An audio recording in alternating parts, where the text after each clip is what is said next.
allez-y, entrez, entrez, entrez, entrez, braves gens. Eh bien, c'est elle, voilà, c'est elle qui arrive. Voici Félix, notre stagiaire, Fatima qui arrive. Fatima, je pense qu'on te voit sur la grande... tout va bien. Prends place. Bonjour, bonjour. Prends place. Voilà. Normalement, tu as un petit peu d'eau ici. Veux-tu un café? Ah, voilà. Alors, il y aura le bruit de la machine à café, le temps, voilà. Excusez-moi, j'ai rien à dissimuler. Est-ce que j'avais le souvenir de cette conversation? Non. Je vais vous donner le contenu de la conversation. Ah bon? Encore une fois, il y a... Je m'en souviens pas, mais je sais ce qu'on s'est dit. Et je n'avais aucun souvenir de tout ça. Et encore aujourd'hui, je n'ai aucun souvenir de tout ça. C'est dans ce moment précis que le gouvernement décide donc de s'en prendre à nos deux organisations, à la fois la Jeune Garde, organisation antifasciste, qui aussi, de fait, lutte sur la question du racisme, même si notre combat principal, c'est de lutter contre l'extrême droite sous toutes ses formes. Évidemment que la question du racisme aussi est centrale, et aussi d'Urgence Palestine. Mais, qui est là, qui arrive? Urgence Palestine est là. Bonjour, Omar Soumi. On est là, finalement. Bonjour. Désolé pour le retard. Amis des engins renversés et des livres peut-être pas renversants, mais extrêmement stimulants et qui rendent heureux. Ça rend heureux car il s'agit d'un manuel juridique illustré, c'est-à-dire qu'il s'agit de se battre et de gagner contre les projets imposés et polluants. C'est un livre collectif. Ils sont 4 à l'avoir rédigé et illustré. Et nous avons un des 4, Joël Domanjou, avec nous. Utiliser ce constat qu'on est nombreuses et nombreux à faire, qui est d'ailleurs présent aujourd'hui dans les médias, y compris d'ailleurs les médias majoritaires. L'écologie est quand même très blanche, très bourgeoise.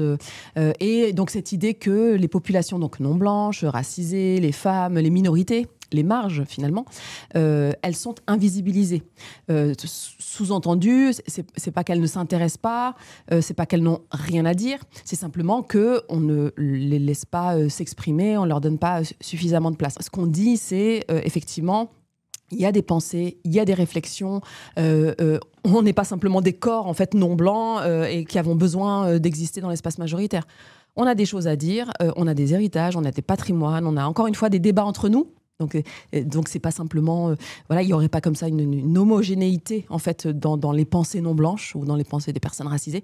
Non, il y a des débats, il y a des désaccords et tout ça vient finalement profiter en quelque sorte à l'écologie parce que alors ce livre il vise à faire grandir l'écologie. Hein. On est très très critique de l'écologie telle qu'elle existe aujourd'hui, mais au final, on est quand même partie prenante et c'est souvent une critique très constructive. On va critiquer parce que sinon, on va crever. Nous réduire à un état groupusculaire, je pense que c'est la plus grosse erreur de Bruno Retailleau à ce moment-là. On n'est pas un état groupusculaire, preuve en est avec Urgence Palestine, qui peut-être chaque semaine a réussi à produire des événements immenses avec des milliers et des milliers de personnes qui se sont rassemblées, évidemment au vu de l'urgence en Palestine, d'où le nom d'ailleurs. Mais voilà, donc on n'est pas du tout dans cette situation, on est isolé politiquement, et d'ailleurs, tu l'as rappelé, le nombre de soutiens qu'on a reçu est juste phénoménal. Et devant le Conseil d'État, je pense que quand même ça va être difficile pour le gouvernement et ses services de renseignement de nous dissoudre. Voilà. Et je déplore cette absence. Allez, gendarmerie, maréchaussée, on attend. Derrière ces échanges nourris et ces allers-retours depuis maintenant plus d'1 mois, ce que je qualifierais d'une manœuvre dilatoire de la part de M. Stérin. Joli plan. C'est démentiel. C'est démentiel. Qu'est-ce que ça dit? Ça dit que ces gens-là qui prétendent soit gagner la bataille culturelle à droite, c'est le cas de Stérin, soit qui pendant 8 ans ont été le secrétaire le plus proche de Macron, ces gens-là ne respectent absolument pas l'état de droit. Et là, je pense qu'en fait, on est en train de vivre une espèce de déclin, de décadence absolue d'une 5e République qui est en train de mourir, quoi. C'est-à-dire que ces mecs-là, non mais franchement, c'est quand même du délire. Ah, que faire moi, je suis tranquille pour y répondre parce que j'ai la chance de militer. il faut s'engager.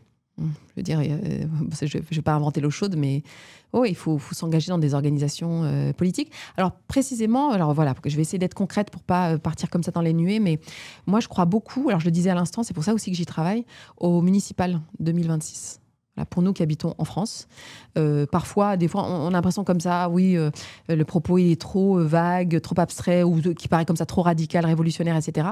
Vraiment, municipal 2026, c'est-à-dire que là où vous êtes, vous qui nous écoutez, s'intéresser au pouvoir politique, à comment on le prend, parce qu'au niveau municipal, on peut faire beaucoup de choses. Et quand on parle de cette extrême droite qui risquerait de déferler, cette extrême droite, si elle déferle, c'est dans nos rues, c'est dans nos quartiers, c'est au niveau local, c'est dans les écoles, c'est via la police, son bras armé, ce qui pourrait devenir son bras armé si l'extrême droite prend le pouvoir. C'est donc dans nos rues et confronté à nos enfants, à nos adolescents. Et donc, et au niveau municipal, on peut faire des choses. Moi, il y a vraiment des enjeux très concrets sur lesquels j'appelle à la vigilance et à la responsabilité. Le premier, c'est déjà de se libérer de cette offensive, en réalité, terroriste. C'est-à-dire qu'il y a vraiment une visée par ce pouvoir à terroriser, à sidérer notre camp social, notre espace politique, les nôtres. À noyer aussi par la multiplication des actions, des accusations. Et je vois, moi, du coup, l'état moral de beaucoup de gens qui se disent « mais c'est trop grand, c'est trop énorme, on n'y arrivera pas ». Il y a quelque chose là. Et cette force, on doit la tirer de là où se passe la résistance. À Gaza, au Yémen et ailleurs, malgré le prix terrible, les gens continuent de se battre et d'affronter au péril de leur vie la violence fasciste et génocidaire. Ce qu'on risque, nous, c'est beaucoup moins que les risques pris par ceux qui mettent leur corps entre eux, le fascisme et la protection de la terre et de nos droits. Quand on s'attaque aux gros agriculteurs du coin qui fait une ferme-usine, on peut s'attendre à ne plus être aimé par tout le monde.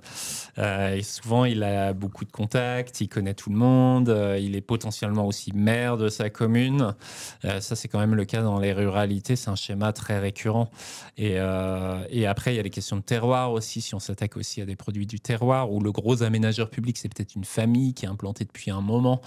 Enfin, tout ça, ça joue sur les relations. Et on va avoir tendance à caricaturer et dire que c'est des néo-ruraux qui attaquent les projets, que c'est des personnes ou des bobos écolos qui hors sol. Si, on et peut en dire. fait, c'est là que c'est intéressant dans l'étude qu'on a menée, nous, au début de Terre de Lutte. Pas du tout. Les profils sont quand même beaucoup de gens riverains, vraiment, qui sont impliqués dans la vie de leur commune, souvent au conseil municipal, qui sont dans les associations locales, des agriculteurs aussi, souvent, qui sont localement implantés, qui vont agir contre des projets d'aménagement et les nuisances que ça provoque sur leur exploitation, notamment sur le bio. Donc, c'est quand même, c'est plutôt ça le tableau qu'on a, en fait. On commémore les 77 ans de la Nakba. La Nakba, c'est cet acte fondateur du régime colonial sioniste, à savoir l'expulsion des Palestiniens, la destruction de leurs villages, le déracinement de leurs terres et les massacres qui ont accompagné l'expansion coloniale sur notre terre. Parler de la Nakba, c'est parler d'un processus génocidaire et colonial continu qui est consubstantiel à ce projet. Depuis le début, les sionistes disent « une terre sans peuple pour un peuple sans terre », c'est-à-dire que nous, on n'existe pas. C'est-à-dire qu'il y a déjà ce fantasme de faire disparaître les Palestiniens symboliquement, mais aussi physiquement, y compris par le massacre, y compris par l'extermination. Et donc, à l'heure de ce génocide, cette mobilisation, elle est hyper importante. C'est une réponse à un appel mondial. Je crois à la technique du commando et de l'action directe.